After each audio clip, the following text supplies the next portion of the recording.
যানজট দেখা যাচ্ছে। এই যানজটটা কিসের জন্য?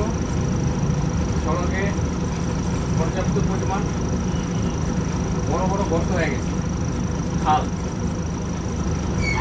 বৃষ্টি হয়েছে, বৃষ্টিতে লোড গাড়ি যত চলছে তত মনে হয় যে গর্তগুলো আরো বাড়তি হয়েছে।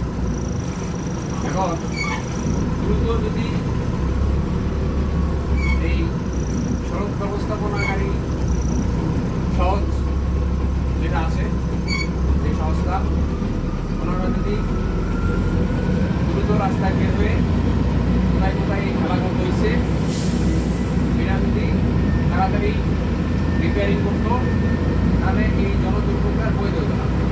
এই যে সামনে দেখেন রাস্তাটার অবস্থাটা কি, এই কুমিল্লা ক্যান্টনমেন্টের এই জায়গাটায় থেকে এই যানজটটা শুরু হয়েছে।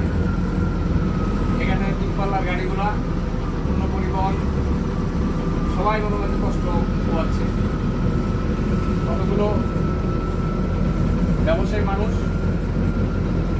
এই যানজটের মধ্যে তাদের সময় নষ্ট হচ্ছে, গাড়ি তেল অপচয় হচ্ছে।